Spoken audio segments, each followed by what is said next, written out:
రాజు ఇంకా కావ్య రూమ్లో ఉండడం చూసిన పండు, ఏంటి సార్ మీరు ఇక్కడున్నారు, మీరు అక్కడ కదా ఉండాలి అనేసి అడుగుతాడు.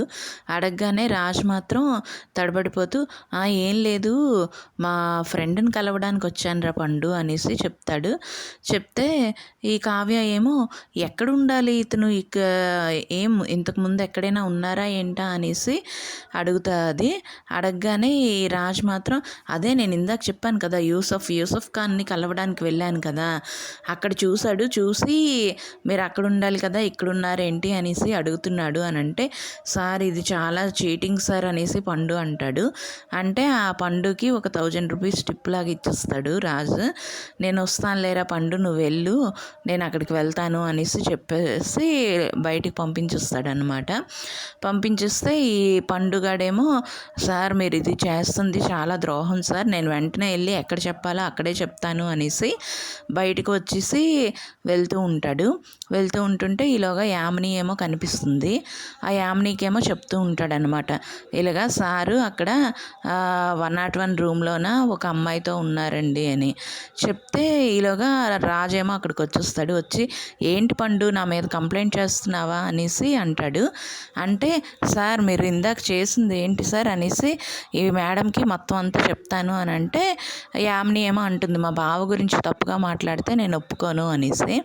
అయితే మీరు ఇంత అమాయకంగా ఉన్నారు కాబట్టి ఈసారి మిమ్మల్ని మోసం చేస్తున్నారు మేడం అనేసి పండు అంటాడు. అంటే ఈ రాజేమో అంటాడు, ఏంట్రా పండు, నేను మా ఫ్రెండ్ని కలవడానికి వెళ్తే నువ్వేమని చెప్తున్నావు అనేసి అంటాడు. అంటే, అదేం మేడం, ఈ సారు ఇందాక ఒక రూమ్లోన అమ్మాయితో ఉన్నారు అని అంటే రాజేమో దానికి కవర్ చేసేస్తాడు.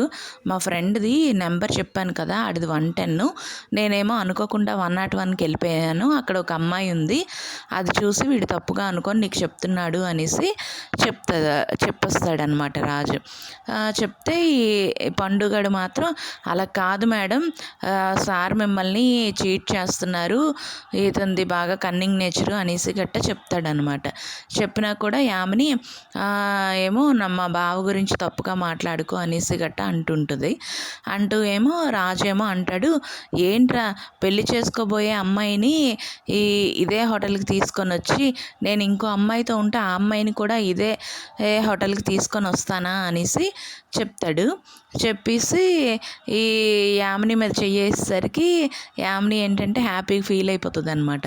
ఫీల్ అయిపోయి మా బావ గురించి తప్పుగా అనుకో అనేసి వీళ్ళిద్దరూ కూడా రూమ్లోకి వెళ్ళిపోతారు. పద యామిని మన రూమ్లోకి వెళ్ళిపోదాం అని అనగానే వెళ్ళిపోతే ఈ పండుగడు మాత్రం, ఏంటి మేడం నమ్మట్లేదు అనేసి అనుకుంటుంటే ఈలోగా కావ్య ఏమో అక్కడ వాళ్ళ అమ్మమ్మతో మాట్లాడుకుంటూ వస్తుంది అనమాట.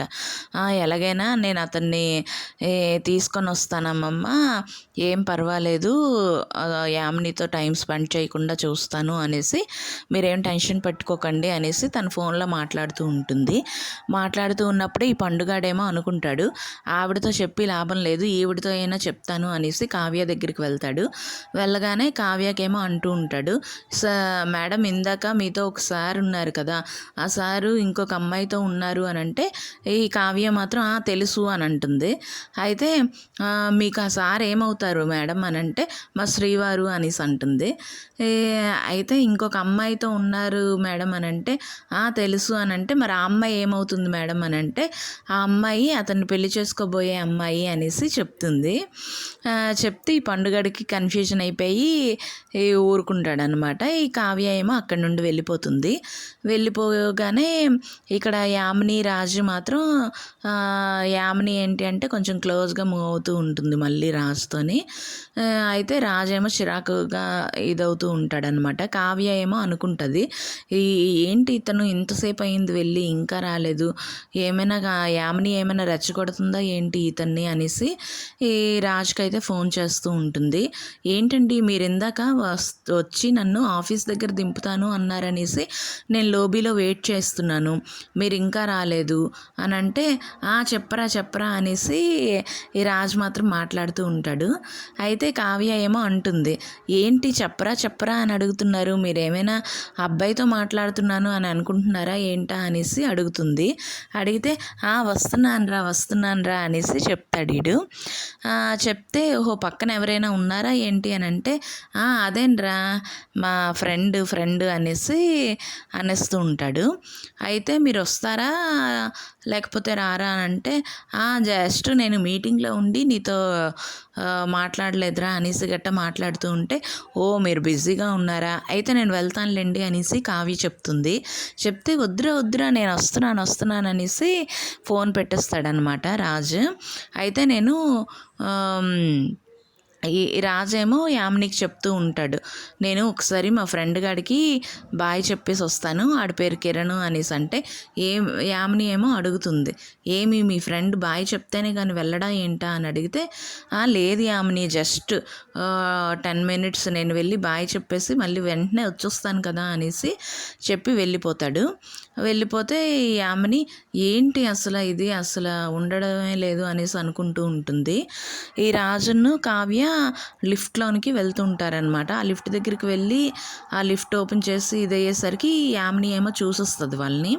చూసేసి నువ్వా కావ్య, నువ్వా మా ఇద్దరి నా ప్లాన్ని చెడగొట్టాలి అనేసి చూసావు, ఇక నీకు నార్మల్గా చెప్తే లాభం లేదు, నీకు ఎలా చెప్పాలో అలాగే చెప్తాను, నువ్వు చేసిన దానికి నువ్వు అనుభవించక తప్పదు అనేసి ఒక రౌడీ గాడికి ఫోన్ చేస్తుంది అనమాట.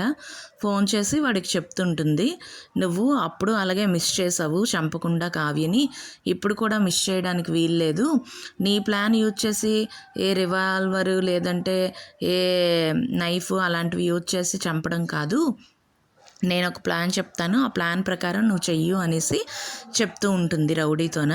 అయితే ఓకే ఆ రౌడీగాడేమో అంటాడు, ఓకే మేడం మీరు చెప్పినట్టుగానే చేస్తాను, వాళ్ళతో నార్మల్గా ముందు గొడవ పెట్టుకోవాలి, ఆ గొడవలోనే యాక్సిడెంటల్గా కావ్యని చంపినట్టు చంపేయాలి, ఆ విషయం వాళ్ళకి అనుమానం కూడా రాకుండా నేను చూసుకోవాలి, అంతే కదా అనేసి అంటాడు రౌడీ.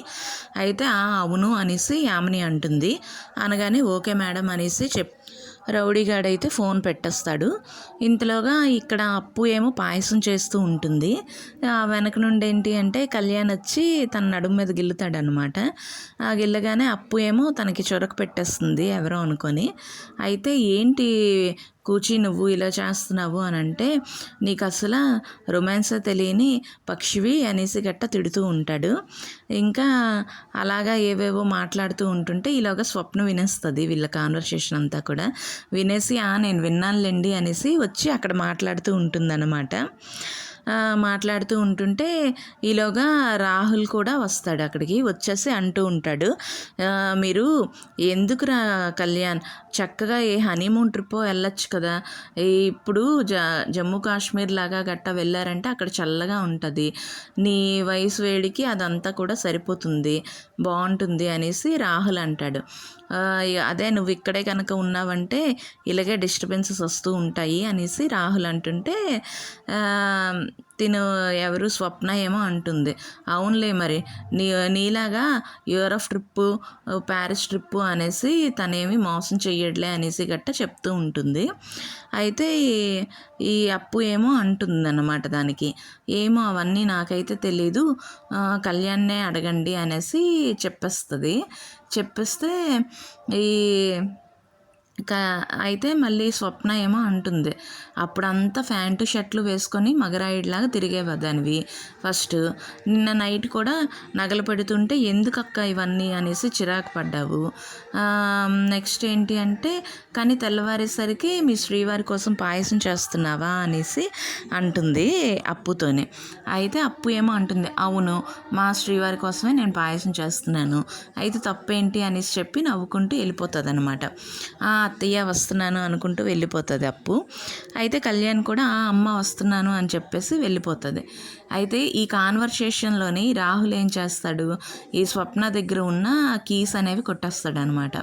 కొట్టేసి ఈ స్వప్న కూడా వెళ్ళిపోగానే కీస్ దొరికాయి కదా నాకు, ఈ నగలను ఎలాగైనా పెట్టేస్తాను అనేసి తను ఏంటి అంటే కబోర్డ్ దగ్గరికి వెళ్ళి స్పీడ్గా కబోర్డ్ ఓపెన్ చేసి అందులో ఈ నగలన్నీ పెట్టబోతూ ఉండేసరికి స్వప్న చూసొస్తుంది ఆ విషయం. చూసి రాహుల్ అనేసి గట్టిగా అరుస్తుంది. రాహుల్ ఏం చేస్తున్నావు నువ్వు అనేసి అంటే అమ్మ దొరికిపోయాను అని అనుకుంటాడు వీడు. అనుకొని ఏం లేదు అనేసి ఇలాగా అనేసరికి స్వప్న ఏమో అంటూ ఉంటుంది, నువ్వు ఒక 2-3 డేస్ నుండి కూడా ఇక్కడే తిరుగుతున్నావు అనేసి నేను అబ్జర్వ్ చేశాను, కానీ ఎందుకు అనేసి నాకు అర్థం కాలేదు. ఇప్పుడు నువ్వు నీ భార్య నగలనే దొంగతనం చేస్తున్నావా అనేసి తిడుతూ ఉంటుంది. తిడుతూ ఉంటే అదేం లేదు అనేసి వీడు కామ్గా అయిపోతుంటే ఆ నగలన్నీ ఉండు నీ పని ఇప్పుడే అందరితోని చెప్తాను అనేసి ఆ నగల్ని తీసుకొని అందరి దగ్గరికి వెళ్తూ ఉంటుంది. ఈ రాహుల్ ఏమో వద్దంటూ ఉంటాడు. ఏంటి నీ భర్త పరువు నువ్వే తీసిస్తావా అందరి ముందు, వద్దు స్వప్న అని అంటున్నా కూడా స్వప్న మాత్రం ఆ నగల్ని పట్టుకొని అందరి దగ్గరికి వెళ్ళి ఆ టీపై మీద వేస్తుందనమాట. వేస్తే రుద్రాణి ఏమో అంటుంది, నీకేమైనా పిచ్చి పట్టిందా ఏంటి ఆ నగలన్నీ అలా పడేస్తున్నావు, నీకేమైనా ఎక్కువైపోతే చెప్పు నా దగ్గర దాచిపెడతాను అనేసి అంటుంది. అంటే అప్పుడు స్వప్న ఏమో అంటుంది, మీరేమో ఈ నగల్ని దాచిపెడదామా అని చూస్తున్నారు, మీ కొడుకేమో ఎలా దొంగలిద్దామా అనేసి ప్లాన్ చేస్తున్నాడు అనేసి అంటే రుద్రాణి ఏమో అంటుంది, ఏం మాట్లాడుతున్నావు, వాడి గురించి ఎందుకు అలాగ మాట్లాడుతున్నావు అనేసి అంటే మీ గారాల పుత్రుడు ఏమీ ఇచ్చేయని అమాయకుడు అనేసి అన్నారు కదా, ఈరోజు నా నగలనే దొంగతనం చేసి అమ్మేసుకోవాలి అనేసి అనుకున్నాడు అని అంటే ఈ ఇంద్రాదేవి ఏమో అడుగుతుంది, ఏంటి స్వప్న నువ్వు అంటున్నది అంటే అవునమ్మమ్మ, ఈ రాహులు నా నగల్ని తీసుకొని అమ్మేసుకోవాలి అని చూస్తున్నాడు అనేసి అంటుంది.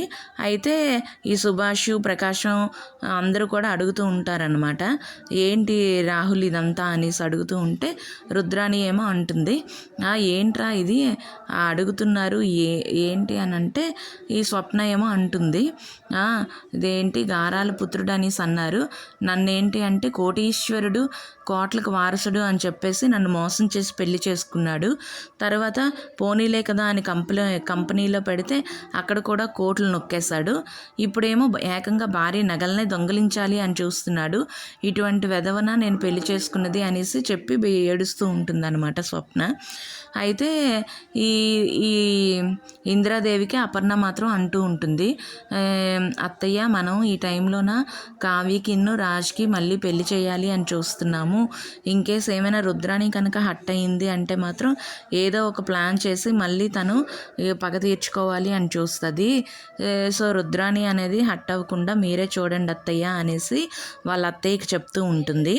చెప్తూ ఉంటే ఈ స్వప్న మాత్రం అలాగా ఏదో ఒకటి అంటుంటూ ఏడుస్తూ ఉంటే అప్పుడు ఇంద్రాదేవి ఏమో అంటూ ఉంటుంది, అమ్మ స్వప్న, పోనీ వాడు చేసింది ఏదో ఒకటి అయిపోయింది కదా, ఇప్పుడు ఏమీ మనం ఇదవ్వలేము, సో వాడికి అయితే ఈ స్వప్న ఏమో అంటూ ఉంటుంది, అలా ఎలా వదిలేస్తామమ్మమ్మ అంటే పోనీ నువ్వు ఏ శిక్ష వెయ్యాలి అని అనుకుంటున్నావో భారీగా నువ్వే వెయ్యి తనకి అనేసి ఇంద్రాదేవి అంటుంది. అంటుంటే ఈ స్వప్న మాత్రం వాళ్ళ అత్తకు అడుగుతుంది అన్నమాట, ఇటువంటి మోసగాడితోని చీటర్తోని నేను ఇంకా కలిసి కాపురం చెయ్యాలా అనేసి గట్టా అడుగుతూ ఉంటుంది.